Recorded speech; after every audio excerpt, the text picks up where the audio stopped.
जसप्रीत बुमराह, मोहम्मद शमी और प्रसिद्ध कृष्णा की घातक गेंदबाजी के सामने ढेर हुए साउथ अफ्रीका के बल्लेबाज टीम इंडिया ने की कमाल की वापसी। नमस्कार दोस्तों, स्वागत है आपका एक बार फिर हमारे चैनल में। दोस्तों, भारत और साउथ अफ्रीका के बीच खेले गए पहले टेस्ट मुकाबले के दूसरे दिन भारतीय गेंदबाजों ने शानदार वापसी करते हुए साउथ अफ्रीका की टीम की कमर तोड़ के रख दी है। तो दोस्तों, हम आपको दूसरे दिन के खेल का पूरा हाईलाइट बताएंगे कि कैसे पहले डीन एल्गर के शानदार शतक और इसके बाद भारतीय गेंदबाजों की घातक गेंदबाजी देखने को मिली। लेकिन दोस्तों, उससे पहले आप भी चाहते हैं कि टीम इंडिया इस टेस्ट मुकाबले को जीते, तो इस वीडियो को लाइक जरूर कर दें और साथ ही साथ अभी तक चैनल को सब्सक्राइब नहीं किया तो चैनल को सब्सक्राइब करके बेल आइकन जरूर दबा लें। तो चलिए दोस्तों, जानते हैं इस बेहद ही शानदार मुकाबले का पूरा हाईलाइट शुरुआत से ही। आज दूसरे दिन के खेल की हम बात करें तो भारतीय टीम की तरफ से एक बार फिर मोहम्मद सिराज और केएल राहुल शुरुआत करने उतरे। तो दोनों बल्लेबाजों से उम्मीद थी कि आज टीम इंडिया के लिए वो महत्वपूर्ण योगदान देंगे और हुआ भी कुछ ऐसा ही। शुरुआत में यहां पर 2 रनों के साथ शानदार आगाज किया मोहम्मद सिराज ने। तो इसके बाद मोहम्मद सिराज का कॉन्फिडेंस बढ़ा तो अगला शॉट भी उन्होंने कमाल का खेला, लेकिन इस पर उन्हें 3 रन मिले।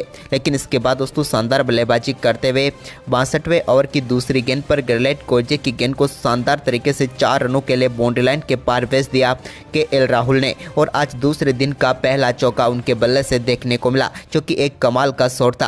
लेकिन इसके बाद 63वें ओवर की पहली गेंद पर केएल राहुल ने एक और कमाल का शॉट कंगिसो रबाडा की गेंद पर खेला और इस बार भी गेंद को बाउंड्री लाइन के पार भेज दिया। हालांकि ये गेंद 1 बाउंस 4 रनों के लिए गई। तो इसके बाद दोस्तों 64वें ओवर की दूसरी गेंद पर भी ग्रेलेट कोजे की गेंद को शानदार तरीके से 4 रनों के लिए बाउंड्री लाइन के पार भेज दिया केएल राहुल ने और एक और चौका व एक और कदम शतक के बिल्कुल नज़दीक पहुंचा दिया।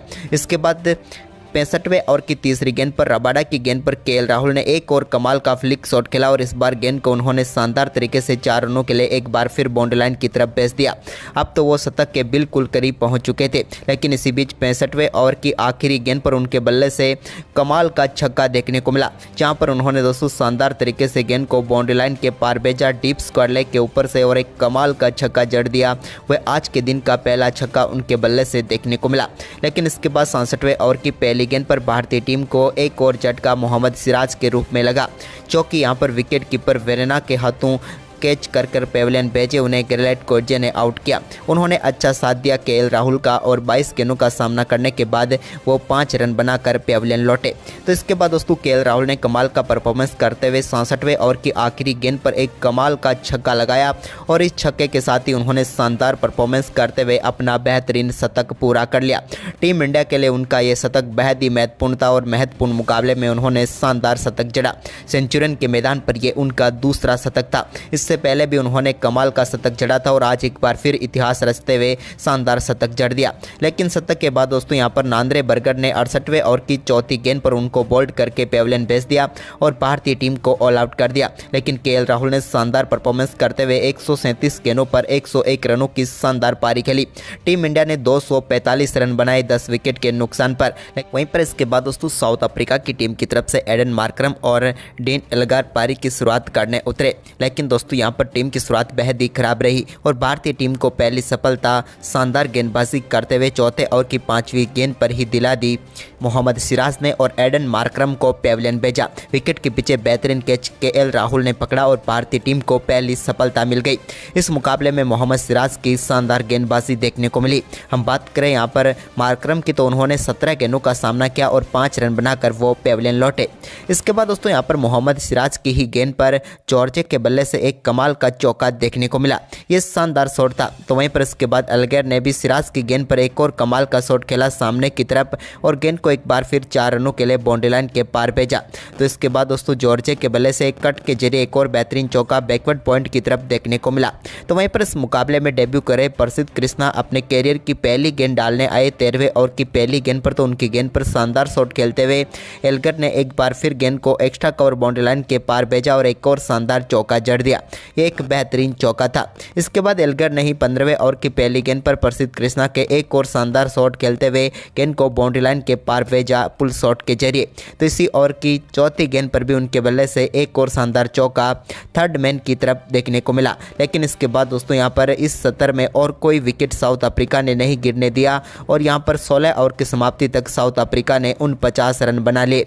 दूसरे दिन के पहले सत्र की समाप्ति तक साउथ अफ्रीका की टीम अब भारतीय टीम से 196 रन पीछे थी, लेकिन उनके पास अभी भी 9 विकेट बचे हुए थे। अब तक के 4 सत्र में 2 साउथ अफ्रीका के नाम तो दोनों टीमों के बीच बराबरी पर रहे। तो वहीं पर दोस्तों डीन एल्गर और डी जॉर्जी अभी भी क्रीज पर मौजूद थे, जो कि साउथ अफ्रीका की टीम की सबसे बड़े उम्मीदें थे। तो वहीं पर भारतीय गेंदबाजी में सिर्फ अब तक मोहम्मद सिराज ही कामयाब हो पाए थे, लेकिन इसके बाद दोस्तों आज के दूसरे सत्र में एल्गर और जॉर्जी ने एक बार फिर टीम के लिए काफ़ी शानदार तरीके से रन बनाने शुरू किए। तो दोस्तों इस दौरान शानदार बल्लेबाजी देखने को मिली एल्गर और जॉर्जी के बल्ले से। दोनों बल्लेबाजों ने भारतीय गेंदबाजों को टारगेट करना शुरू कर दिया और एक के बाद एक बेहतरीन चौके उनके बल्ले से देखने को मिले। दोनों बल्लेबाजों ने शानदार परफॉर्मेंस करते हुए 93 गेंदों पर 51 रनों की पार्टनरशिप कर डाली, लेकिन इस अर्धशतकीय पार्टनरशिप के बाद तो और भी तेज़ी से रन बनाने शुरू कर दिए। इस दौरान 22वें ओवर में भी 2 बेहतरीन चौके यहाँ पर देखने को मिले प्रसिद्ध कृष्णा की गेंद पर एल्गर के बल्ले से। तो वहीं पर एल्गर ने अपने शानदार परफॉर्मेंस को आगे भी जारी रखा, तो वहीं पर उनका बेहतरीन साथ दिया जॉर्जी ने।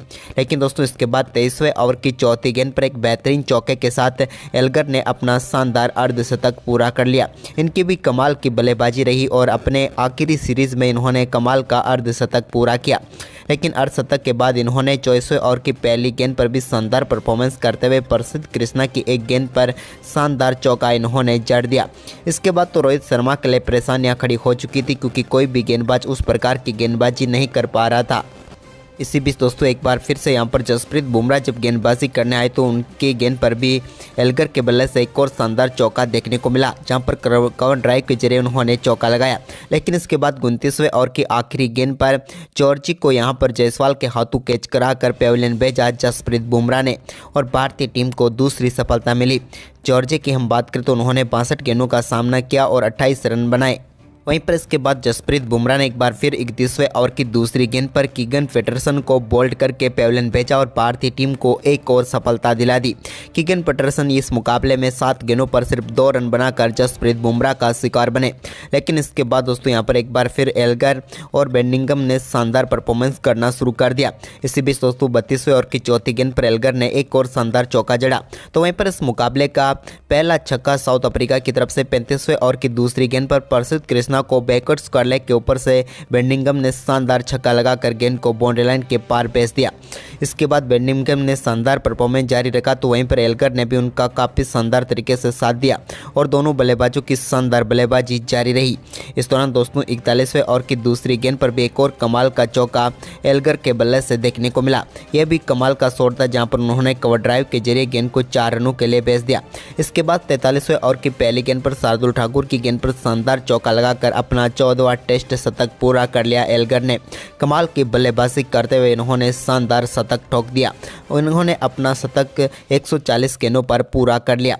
तो वहीं पर शतक के बाद भी इन्होंने 43वें ओवर की चौथी गेंद पर शार्दुल ठाकुर के एक और शानदार चौका लगाया। यहाँ पर भी कमाल का शॉट इन्होंने खेला, लेकिन इस मुकाबले का दूसरा छक्का 45वें ओवर की चौथी गेंद पर बेनिंगम के बल्ले से देखने को मिला, जहाँ पर एक बार फिर बैकवर्ड स्क्वायर लेग के ऊपर से उन्होंने 6 रन जड़ दिए। इसके बाद चायकाल से पहले के आखिरी ओवर की तीसरी गेंद पर एक शानदार चौका एल्गर के बल्ले से देखने को मिला, जहां विकेट के पीछे चौका गया। और इसके बाद आज चायकाल के समय तक साउथ अफ्रीका ने 194 रन बना लिए 3 विकेट के नुकसान पर। इस सेशन में 33 ओवर में 145 रन बनाए और पूरी तरीके से यह सेशन साउथ अफ्रीका की टीम की तरफ चला गया। तो वहीं पर दोस्तों एक बार फिर जब तीसरा सत्र हुआ तो एक बार फिर टीम के लिए शानदार शुरुआत की बेनिंगम और उनके साथ मिलकर एल्गर ने, और दोनों बल्लेबाजों ने पहले तो शानदार परफॉर्मेंस करते हुए एक शानदार शतकीय साझेदारी पूरी कर डाली मात्र 140 गेंदों पर ही, और इसके बाद भी इनका शानदार परफॉर्मेंस जारी रहा। इस दौरान दोस्तों एल्गर के बल्ले से एक और कमाल का चौका कवर ड्राइव के जरिए देखने को मिला, एक बार फिर प्रसिद्ध कृष्णा की गेंद पर। तो वहीं पर इसके बाद 58वें ओवर की आखिरी गेंद पर बेनिंगम ने शानदार परफॉर्मेंस करते हुए अपने डेब्यू मुकाबले में ही शानदार अर्धशतक पूरा कर शानदार बल्लेबाजी की। लेकिन इसके बाद दोस्तों 61वें ओवर की पहली गेंद पर बेनिंगम को बोल्ड करके पेविलियन भेजा मोहम्मद सिराज ने और भारतीय टीम को एक और सफलता दिला दी। एक मोहम्मद सिराज की शानदार गेंद पर पूरी तरीके से बीट हुए बेनिंगम और गेंद स्टंप पर जाकर लगी और भारतीय टीम को सफलता मिल गई। हम बात करें बेनिंगम की तो उन्होंने 87 गेंदों पर 56 रन बनाए। इसके बाद नए बल्लेबाज वेरेना क्रीज पर उतरे तो उन्होंने आते ही कमाल के चौके के साथ अपनी पारी का भी शानदार आगाज किया, लेकिन इसके बाद दोस्तों 62वें ओवर की 5वीं गेंद पर प्रसिद्ध कृष्णा की गेंद पर इनके बल्ले का किनारा लेकर गेंद विकेट कीपर के दस्तानों में चली गई, लेकिन यहाँ पर अंपायर ने आउट नहीं दिया। इसके बाद रोहित शर्मा ने यहाँ पर रिव्यू लिया तो रिव्यू बिल्कुल सक्सेसफुल हुआ और भारतीय टीम को तो सफलता दिलाई। साथ ही यहाँ पर प्रसिद्ध कृष्णा की ये टेस्ट क्रिकेट की पहली सफलता थी। हम बात करें वेरेना की तो यहाँ पर उन्होंने 7 गेंदों पर 4 रनों की पारी खेलकर वो पेविलियन लौटे, लेकिन इसके बाद दोस्तों एक बार फिर खराब रोशनी के चलते आज दूसरे दिन के खेल को भी समाप्त कर दिया गया। दूसरे दिन के खेल की समाप्ति तक साउथ अफ्रीका ने 67 ओवर में 256 रन बना लिए थे 5 विकेट के नुकसान पर। फिलहाल साउथ अफ्रीका की टीम के पास 11 रनों की बढ़त है, जबकि अभी भी उस टीम के पास 5 विकेट हाथ में है। जबकि एल्गर 140 रन बनाकर नाबाद थे तो वहीं पर दूसरे छोर पर मार्को यंसन नाबाद थे। लेकिन फिलहाल यहां पर साउथ अफ्रीका की टीम थोड़ी मजबूत स्थिति में जरूर नजर आ रही है। लेकिन आपको क्या लगता है दोस्तों, टीम इंडिया तीसरे दिन के खेल में वापसी कर पाएगी? आप हमें अपनी राय कमेंट बॉक्स में जरूर दें और साथ ही इस वीडियो को अपने दोस्तों के साथ ज़्यादा से ज़्यादा शेयर जरूर करें। धन्यवाद।